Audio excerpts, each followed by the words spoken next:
Hey guys, it's Heather from Here She Grows, and I thought it would be fun to share with you my process for getting my amaryllis bulbs to bloom for Valentine's Day instead of Christmas time.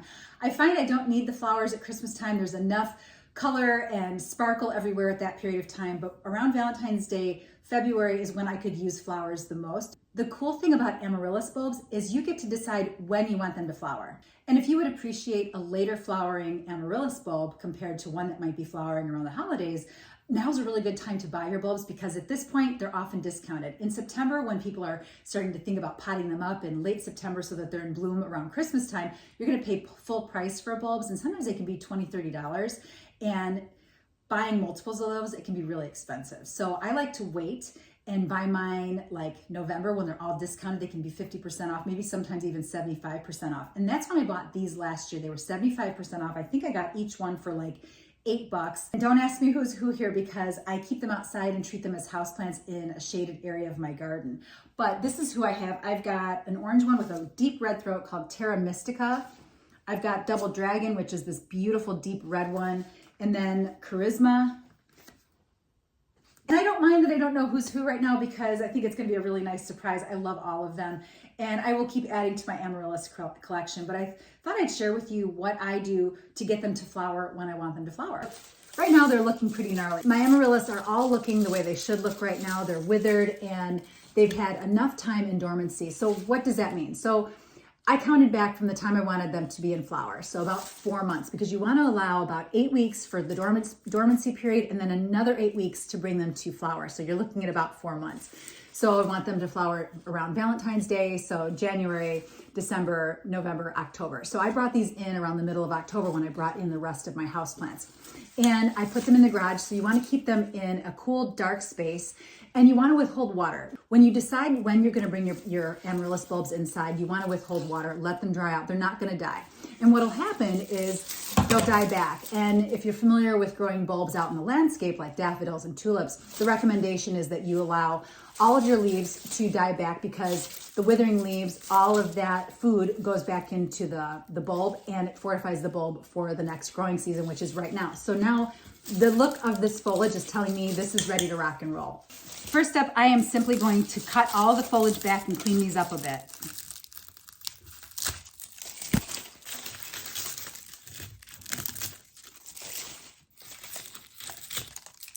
Let me pop this out and show you just how root bound they are. And they don't mind this at all. That's pretty root bound. So I am not gonna up pot this year. And what I mean by that is going with a larger pot. I'll do it next year because amaryllis can stay in their containers for a few years, 2 to 3 years. This will be the second growing season in this pot. But if I were to up pot this, I'm only gonna go about 1 inch bigger in diameter. So you don't wanna go huge because it's the same situation if you were going to up pot any houseplant. And I treat these as houseplants during the rest of the year. So what happens if you go too big in a houseplant or with an amaryllis, you end up having too much soil.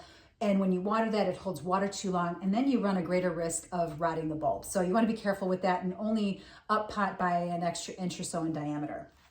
So for this, I am not going to up pot this. I'm only going to remove a little bit of the soil from the top of it so that I can top dress with some fresh potting soil. And then I'm going to water it in and set it up in the window.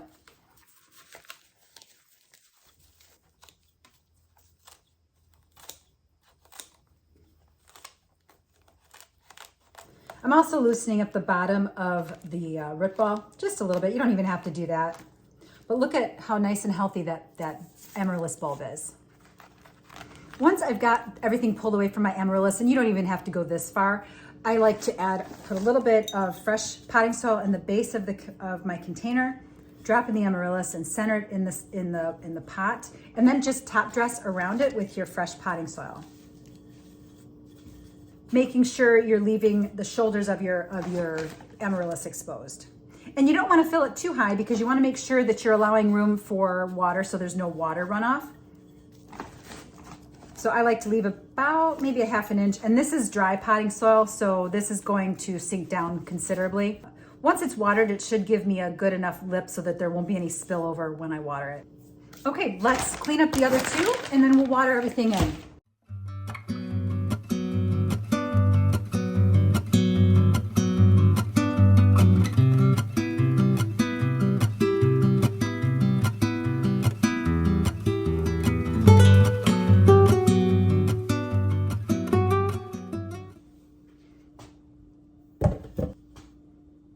Rather than fertilizing every time I water, this product does it for me. I like to use Oregon's Only Nectar of the Gods one-shot granules. And I simply just sprinkle it over the surface of the soil here. And what that'll do is feed my plant every time I go to water it. And then it's activated for about 3 to 6 months. So I shouldn't have to fertilize these again until I start moving them outside for the springtime.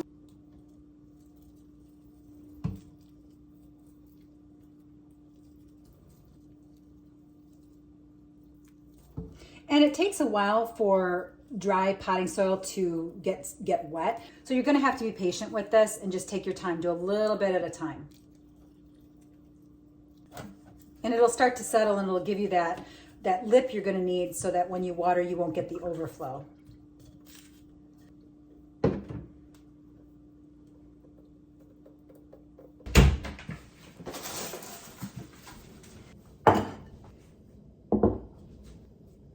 Once I have everything potted up and the shoulders are exposed, I like to top dress with a little bit of pea gravel. I just think it looks better than just staring at bare soil.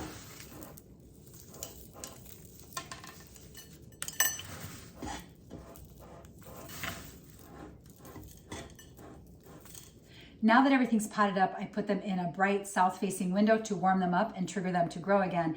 And in about 8 weeks or so, give or take, these will be in flower. And so I'm thinking around Valentine's Day. So how nice will it be to have color for Valentine's Day?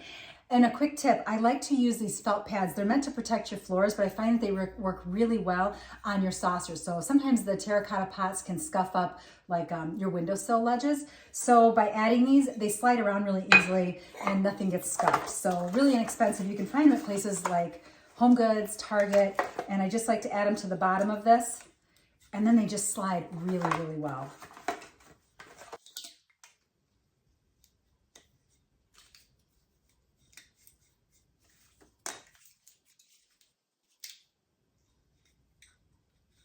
Just like that.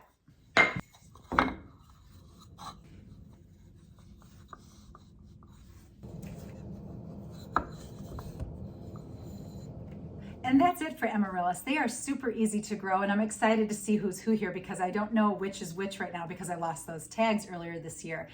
And then once they flower, or once the flowers start to open, I pull them out of this direct sunlight window simply because I want to make sure the flower lasts longer. So it'll go into an indirect area, and then cut the flower stalk back when it's done flowering, and then treat it as a houseplant. So I hate to see people throw the bulb away. Don't throw the bulb away because the bulb gets bigger, and as the bulb gets bigger, it means your flower show gets more impressive. So the flowers get bigger.